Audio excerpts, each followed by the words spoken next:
기억보다 먼저 사라지는 신호, 냄새와 치매의 관계. 여러분, 혹시 이런 순간 있으셨나요? 평소 좋아하던 커피 향이 예전만큼 진하게 느껴지지 않거나 된장찌개 냄새, 샴푸 향, 비누 향이 원래 이랬나? 싶을 때요. 많은 분들이 이렇게 말합니다. 나이 들면 원래 냄새가 둔해지는 거 아닌가? 맞는 말이기도 합니다. 실제로 후각은 나이가 들면서 자연스럽게 떨어질 수 있어요. 하지만 중요한 건 그 변화가 단순한 노화인지 아니면 뇌 건강이 보내는 신호인지를 구분하는 시선입니다. 오늘 영상에서는 냄새를 잘 못 맡는 것과 치매가 왜 연결되어 이야기되는지, 어떤 경우에 특히 주의해야 하는지, 그리고 일상에서 후각과 뇌 건강을 함께 지키는 방법까지 쉽고 재미있게 정리해드릴게요. 먼저 꼭 말씀드릴 게 있어요. 냄새를 잘 못 맡는다고 해서 곧바로 치매는 아닙니다. 이건 굉장히 중요합니다. 후각 저하는 감기, 비염, 축농증, 알레르기, 코로나 이후 변화, 흡연, 약물, 코 질환 같은 이유로도 생길 수 있어요. 즉, 후각 변화는 진단이 아니라 체크가 필요한 신호로 보셔야 합니다. 다만 연구들이 반복해서 보여주는 건 후각 기능 저하가 인지 저하나 치매 위험 증가와 연관될 수 있다는 점이에요. 왜 그럴까요? 핵심은 후각과 기억의 거리가 아주 가깝다는 데 있습니다. 우리가 냄새를 맡는 과정은 단순히 코에서 끝나지 않아요. 냄새 정보는 뇌로 전달되고 그 과정에서 기억과 감정에 관련된 영역과 연결됩니다. 그래서 어떤 냄새를 맡으면 갑자기 어린 시절 기억이 떠오르기도 하죠. 길거리 붕어빵 냄새에 겨울밤이 생각나고 특정 향수 냄새에 오래전 사람이 떠오르는 것처럼. 바로 이 점 때문에 일부 신경퇴행성 질환에서는 기억 저하가 눈에 띄기 전부터 후각 변화가 먼저 나타날 수 있다고 보는 연구들이 많습니다. 미국 국립노화연구소 NIA도 후각 저하가 알츠하이머 관련 인지 저하 및 뇌 변화와 연결될 수 있다는 연구 결과를 소개한 바 있어요. 여기서 시청자분들이 가장 궁금해하는 질문이 나옵니다. 그럼 냄새만 확인하면 치매를 미리 알 수 있나요? 결론부터 말하면 단독으로 확정할 수는 없습니다. 하지만 의미 있는 단서가 될 수는 있어요. 연구들에서는 냄새를 구별하거나 식별하는 능력이 떨어진 사람들에게서 이후 인지기능 저하 위험이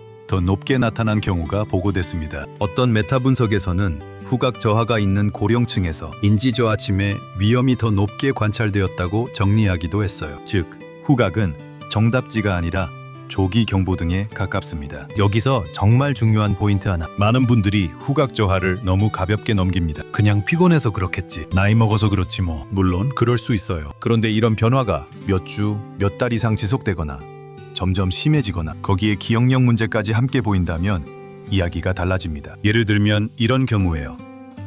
방금 들은 말을 자꾸 반복해서 묻는다. 물건 둔 곳을 자주 잊고 찾는 시간이 길어진다. 익숙한 길에서 순간적으로 헷갈린다. 요리할 때 간을 보는데도 냄새 맛 감각이 둔해졌다. 예전보다 의욕, 감정 반응, 수면 패턴이 함께 달라졌다. 이럴 때는 괜찮겠지보다 한번 점검해 보자가 더 현명합니다. 초기 확인은 겁내는 행동이 아니라 오히려 가족의 시간을 지키는 행동이니까요. 그렇다면 오늘부터 우리가 할 수 있는 건 뭘까요? 저는 이걸 후각 뇌 건강 4단계 체크라고 부르고 싶어요. 어렵고 거창한 검사가 아니라 일상에서 먼저 확인해 볼 수 있는 방법입니다. 중요한 건 혼자 겁먹는 게 아니라 변화를 정확히 보는 것이에요. 첫째, 내 변화 기록하기입니다. 많은 분들이 후각 변화를 느껴도 이렇게 지나가요.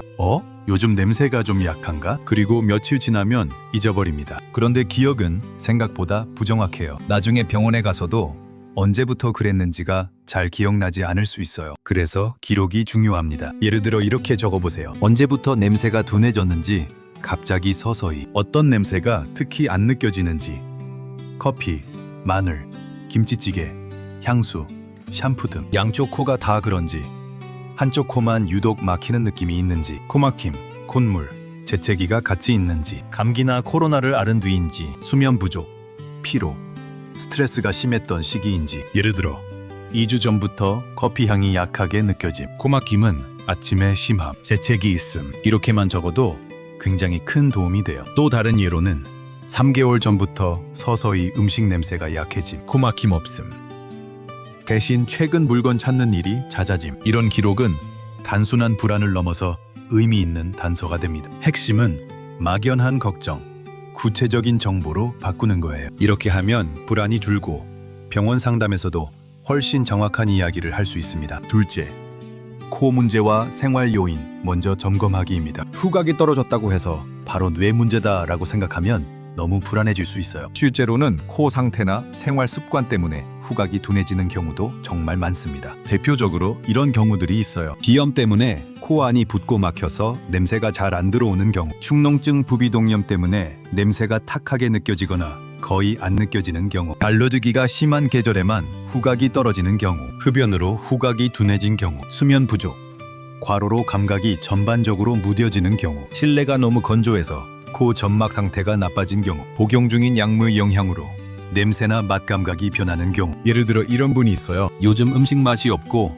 냄새도 잘 안 느껴져서 너무 불안했는데 알고 보니 비염이 심해진 상태였다. 이 경우는 후각 변화가 분명히 있었지만 원인이 뇌 자체라기보다 코 상태일 가능성이 더 크겠죠. 반대로 이런 경우도 있습니다. 코막힘도 없고 감기도 아닌데 몇 달째 냄새가 둔하고 점점 심해진다. 이럴 때는 별일 아니겠지 하고 오래 미루기보다 한번 점검해 보는 게 좋습니다. 여기서 중요한 건 균형 감각이에요. 무조건 무섭게 해석하지 않기, 무조건 가볍게 넘기지도 않기. 이 두 가지 사이에서 균형을 잡는 게 정말 중요합니다. 그래서 먼저 코 상태와 생활 습관을 점검하고 그래도 지속되면 다음 단계로 넘어가는 거예요. 셋째, 기억 주의력 신호를 함께 보기입니다. 이 부분이 아주 중요해요.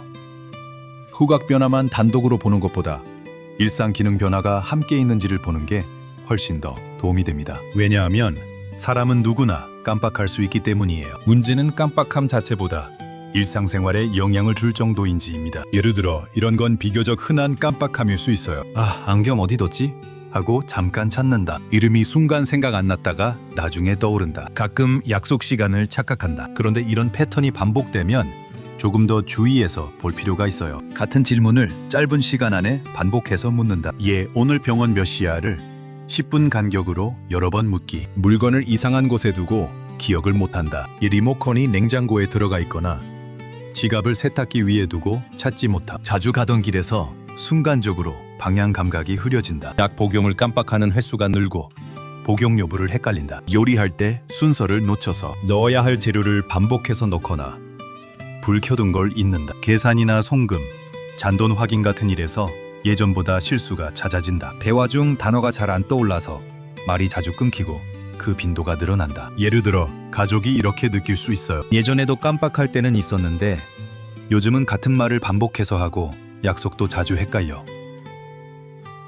이런 변화는 단순한 건망증과는 다른 신호일 수 있어서 후각 변화와 함께 보면 더 의미가 커집니다. 또 하나 중요한 건 주의력과 실행 기능이에요. 기억력만이 아니라 일을 순서대로 처리하는 힘이 떨어지는지도 봐야 합니다. 예를 들면 외출 준비에 예전보다 시간이 훨씬 오래 걸린다. 장보기 목록 없이 가면 필요한 걸 자꾸 빼먹는다. 복잡한 설명을 듣고 따라하는 게 어려워진다. TV를 보면서 내용을 따라가기 힘들어졌다. 이런 신호들이 후각 변화와 함께 나타난다면 나이 탓이겠지로 끝내지 말고 한번 점검해 보자는 거예요. 넷째, 걱정되면 미루지 말고 상담받기입니다. 많은 분들이 병원 상담을 미루는 이유는 비슷해요. 괜히 갔다가 큰 병이라고 하면 어떡하지? 조금 더 지켜보자. 바빠서 나중에 가야지. 그런데 여기서 중요한 건 상담을 받는 목적이 확진을 받으러 가는 것만은 아니라는 거예요. 오히려 왜 이런 변화가 생겼는지 원인을 확인하러 가는 것에 가깝습니다. 후각 저하는 원인이 정말 다양하기 때문에 코 질환인지, 감염 후 변화인지, 생활 요인인지 추가 평가가 필요한지 확인하는 과정이 필요할 수 있어요. 예를 들어 상담 시 이런 식으로 도움이 됩니다. 최근 2개월 동안 커피 향과 국 냄새를 잘 못 느낍니다. 코막힘은 거의 없고 가족이 보기엔 제가 같은 질문을 반복하는 일이 조금 늘었다고 합니다. 이렇게 구체적으로 말하면 의료진도 훨씬 판단하기 쉽습니다. 그래서 아까 말씀드린 기록이 여기서 빛을 발하는 거예요. 또 많은 분들이 후각 검사는 엄청 복잡한가요? 하고 걱정하시는데 경우에 따라 비교적 간단한 방식의 후각 평가부터 시작할 수 있고 필요하면 인지기능 평가나 다른 원인 확인으로 이어질 수 있습니다. 여기서 핵심은 딱 하나입니다. 조기에 확인하면 치료 가능한 원인을 놓치지 않을 가능성이 커진다. 예를 들어 코 질환이나 생활 요인이 원인이라면 그쪽을 먼저 개선할 수 있고 추가 평가가 필요한 상황이라면 더 늦기 전에 방향을 잡을 수 있겠죠. 무서워서 미루는 마음 너무 이해됩니다. 하지만 점검은 불안을 키우는 행동이 아니라 오히려 불안을 줄이고 삶을 지키는 행동입니다. 정리하면 후각 변화가 느껴졌을 때는 이렇게 가면 됩니다. 기록하고 고와 생활 요인부터 점검하고 기억 주의력 변화를 함께 보고 필요하면 미루지 말고 상담받기. 이 4단계만 기억해도 막연한 공포에 끌려가기보다 내 몸의 신호를 똑똑하게 읽는 사람이 될 수 있어요. 그래서 저는 치매 예방 콘텐츠를 만들 때 검사만 강조하기보다 생활 루틴 회복을 함께 넣는 게 좋다고 생각해요. 예를 들어 이런 식이죠. 아침에 창문 열고 3번 깊게 호흡하며 공기 냄새 느껴보기. 식사 전에 음식 향 먼저 맡아보기. 산책할 때 나무, 흙, 커피숍 앞 향 같은 환경 냄새 의식하기. 충분한 수면, 걷기, 균형 잡힌 식사 유지하기. 이건 단순한 감성 루틴이 아니라 내 감각 변화를 더 빨리 알아차리게 만드는 훈련이기도 합니다. 정리해 볼게요. 냄새를 잘 못 맡는다고 바로 치매는 아닙니다. 하지만 후각 저하는 때로는 뇌 건강이 보내는 이른 신호일 수 있습니다. 특히 변화가 지속되거나 기억력, 일상 기능 저하가 함께 보이면 그냥 넘기지 마세요. 연구들도 후각 저하와 인지 저하 위험의 연관성을 꾸준히 보여주고 있습니다. 오늘 영상이 중요한 이유는 하나예요. 치매는 무서운 병 이야기로 끝내면 도움이 안 됩니다. 대신 내 몸의 작은 변화를 알아차리고 빨리 점검하고 생활을 조정하는 힘을 가지면 훨씬 달라질 수 있어요. 혹시 최근에 예전보다 냄새가 잘 안 느껴진다, 커피 향이 약해진 것 같다, 음식 향이 밋밋하다, 이런 변화가 있었다면 댓글로 남겨주세요. 혼자 불안해하지 말고 같이 체크해 봅시다. 다음 영상에서는 이어서 후각 저하가 있을 때 집에서 해볼 수 있는 체크 포인트와 병원 가야 할 신호를 실전형으로 정리해 드릴게요. 여러분의 뇌 건강 오늘도 같이 지켜요.